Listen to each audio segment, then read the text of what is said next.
Good evening, students. Today we will discuss about the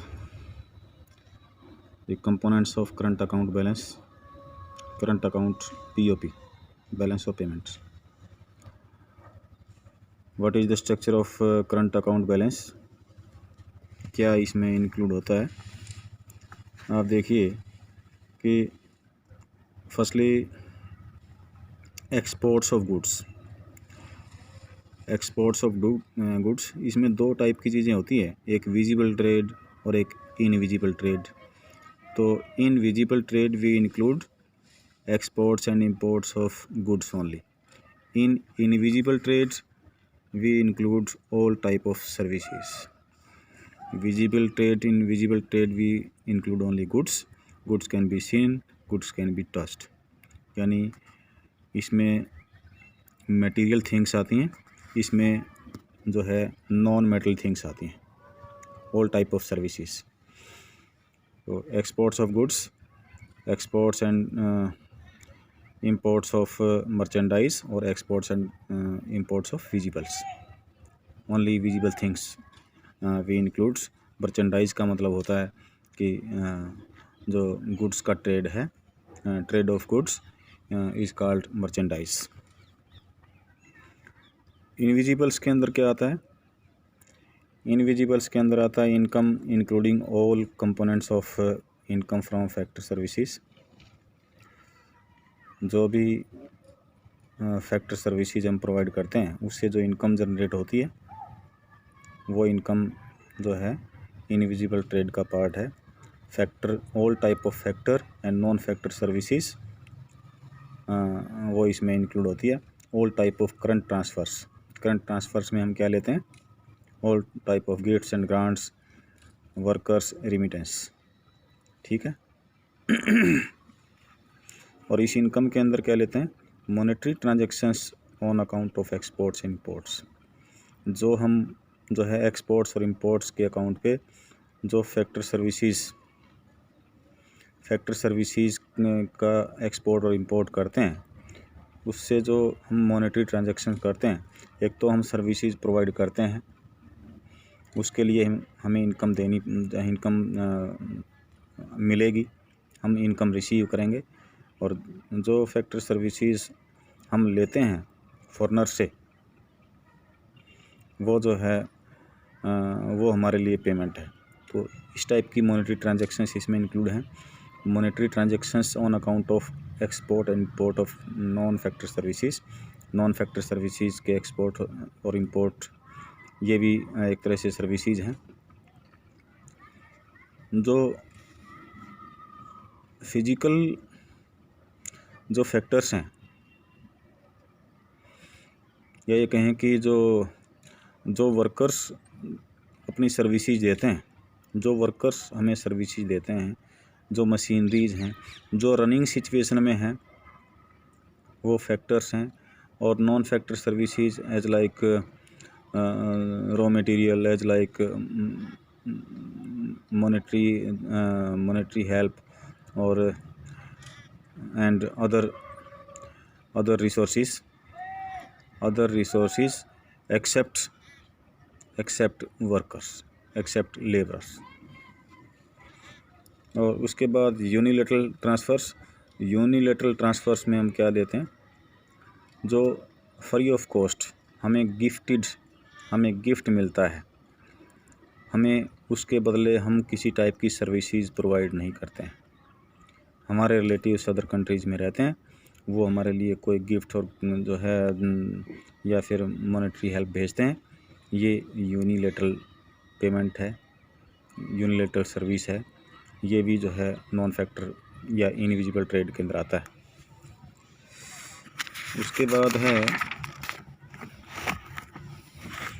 उसके बाद हम डिस्कस क्या करेंगे कि बैलेंस ऑफ पेमेंट है, उसका एस्टिमेशन हम करंट अकाउंट पे हम कैसे करते हैं?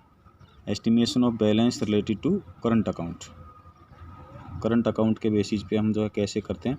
इसमें दो टाइप का ट्रेड हम इसमें लेंगे। फर्स्ट है ट्रेड बैलेंस और मर्चेंडाइज बैलेंस, यानी कि इसमें विजिबल ट्रेड को जो है इसमें इंक्लूड किया गया है। तो visible trade x minus M, merchandise balance is equal to x minus M. x means export, m means import. Exports of visible things, exports of visible or we can say exports of goods minus imports of goods. Trade balance is reflected as दो type के trade हो सकते हैं। एक trade deficit होता है। Trade deficit when exports of goods are lesser than. Trade deficit क्या होता है? exports of goods are lesser than imports, or we can say when imports are greater than exports. Trade surplus, what it means, trade surplus, how we can calculate? When exports of goods are greater than imports. अब goods और services balance कैसे दिखा सकते हैं? Goods और services का balance कैसे दिखा सकते हैं कि एक तरफ तो जो है हम जो विजिबल ट्रेड को लेंगे। जब हम बैलेंस की बात करते हैं तो जो exports of goods plus exports of non factor services, exports of goods and exports of non factor services, एक तरफ तो हम जो है एक्सपोर्ट्स को लेंगे, दूसरी तरफ इंपोर्ट्स को लेंगे। Imports of goods plus imports of non factor services. Trade balance plus balance on account of non factor services, ये जो है ये किसके इक्वल हो गया? Trade balance plus balance on account of non factor services. Invisible balance किसको कहते हैं?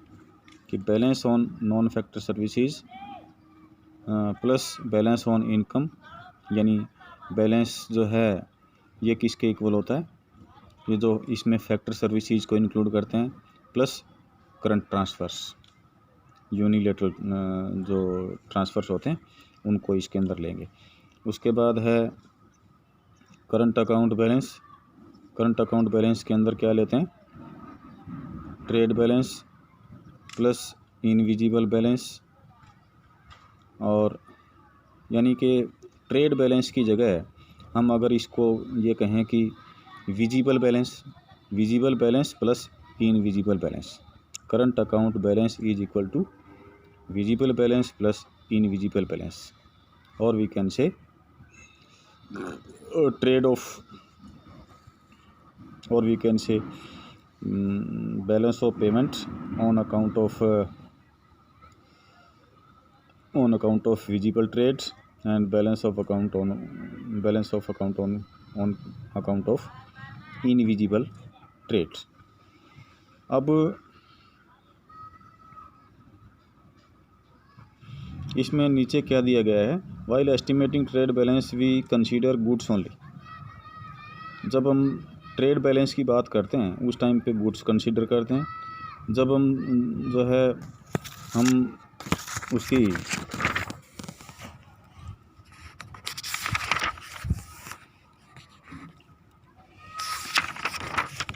नॉन फैक्टर सर्विसेज की, या ये कहें कि इनविजिबल ट्रेड की बात करते हैं, हम उस टाइम पे सिर्फ सर्विसेज को लेते हैं।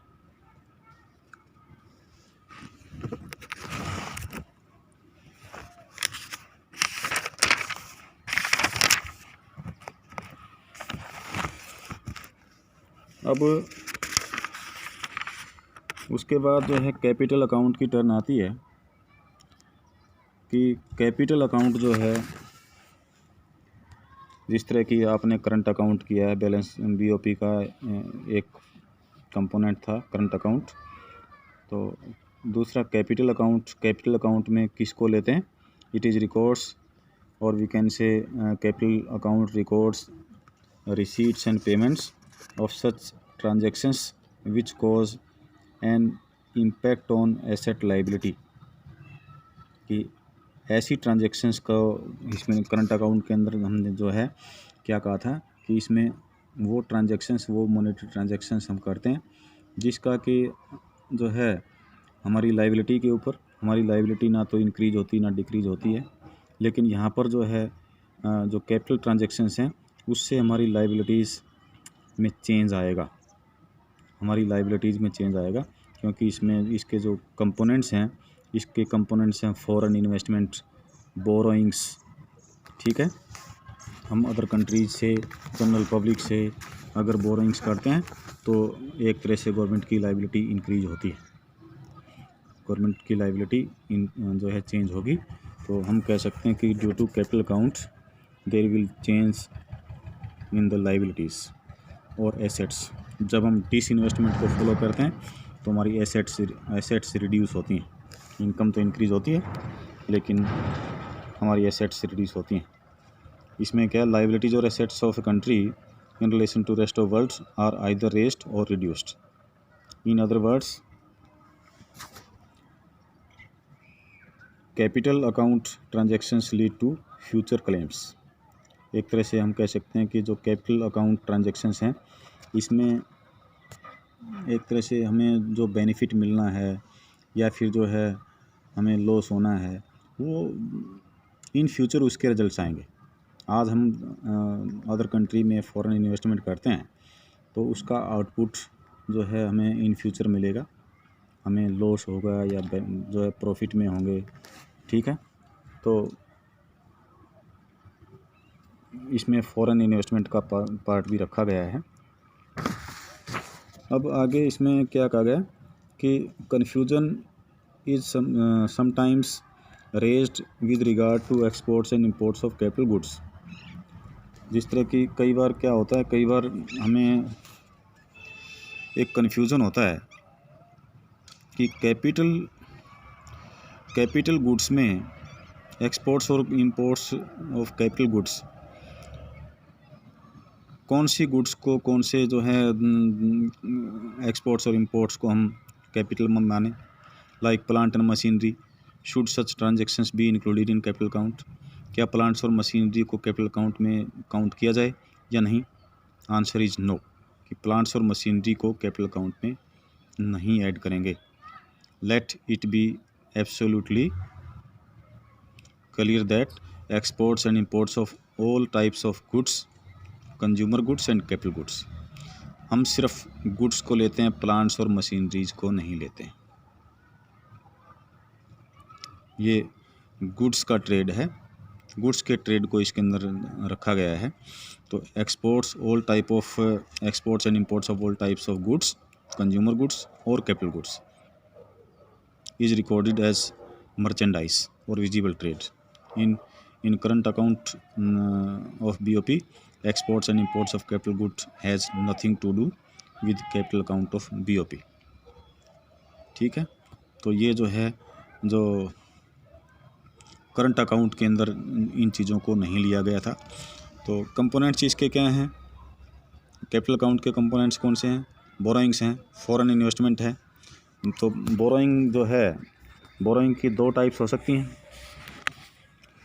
बोरोइंग की दो टाइप्स हो सकती हैं।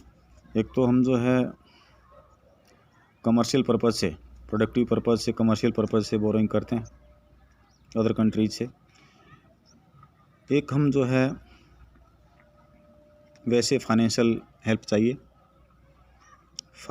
चाहिए, सोशल पर्पज़ से। तो जो कमर्शियल पर्पज़ से बोरोइंग है उसका इंटरेस्ट रेट हायर होता है in comparison of external assistance, जिसका नाम ही असिस्टेंस हो गया है। तो उसमें जो है इंटरेस्ट रेट नॉमिनल होता है। किसी नेचुरल क्राइसिस के केस में या किसी और जो है इकोनॉमिक क्राइसिस के केस में आप अदर कंट्री से जो है इकोनॉमिक असिस्टेंस मांगते हैं, एक्सटर्नल असिस्टेंस मांगते हैं, उसमें interest rates, concessional interest rate पे आप जो है आपको वो असिस्टेंस मिलेगी।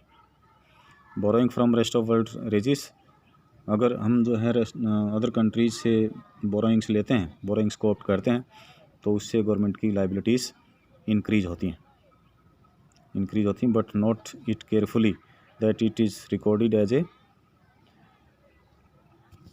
It is recorded as a credit item, ये क्रेडिट आइटम के रूप में होगा in the capital account of BOP. ये जो है क्रेडिट जो कैपिटल अकाउंट हम मेंटेन करते हैं, तो कैपिटल अकाउंट का जो बीओपी का कैपिटल अकाउंट है उसमें क्रेडिट के रूप में, क्रेडिट आइटम के रूप में ये रिकॉर्डेड होगा। Boring reason is this, all receipts of foreign exchange are recorded as credit items. कि हम जो है फॉरेन एक्सचेंज की फॉर्म में जो भी रिसीट्स हमें मिलती हैं वो क्रेडिट आइटम्स का पार्ट हैं in the BOP account. Borrowing of rest of world और lending to rest of world would be recorded as, और अगर हम जो है अदर कंट्रीज़ को उधार देते हैं, लैंडिंग करते हैं, वो जो है डेबिट अकाउंट के अंदर होगा, डेबिट अकाउंट के अंदर रिकॉर्ड होगा in capital account as it causes flow of foreign exchange from our country. कि ये जो है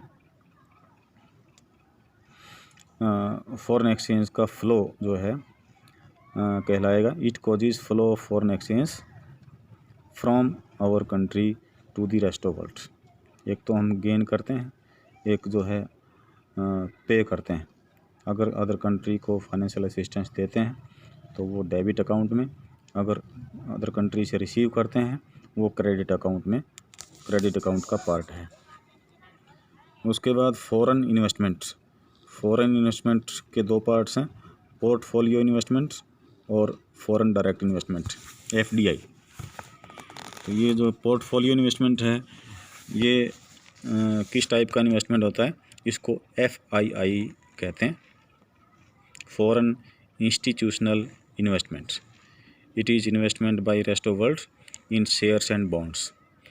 जब अदर कंट्रीज़ की या एमएनसीज़ की, फॉरेन कंपनीज़ की जो है शेयर्स और बॉन्ड्स में इन्वेस्टमेंट होती है, फिजिकल इन्वेस्टमेंट नहीं होती है, तो उसको जो है हम पोर्टफोलियो इन्वेस्टमेंट कहते हैं।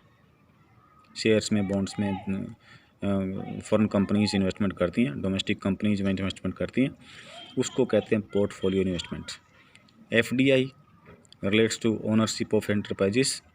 जब जो है एंटरप्राइजेज में, फैक्ट्रीज़ में, इंडस्ट्रीज़ में जो है इन्वेस्टमेंट करते हैं, relates to ownership of enterprises in the domestic economy by rest of world. Walmart stores in India, ये वालमार्ट स्टोर जो है वो इन इंडिया, इसमें फॉरेन इन्वेस्टमेंट, फॉरेन कंपनीज़ की इन्वेस्टमेंट है। जब एंटरप्राइजेज में इन्वेस्टमेंट होती है, जब इंडस्ट्रियल इन्वेस्टमेंट होती है, उसको एफडीआई कहते हैं, फॉरेन डायरेक्ट इन्वेस्टमेंट कहते हैं। और व्हेन इन्वेस्टमेंट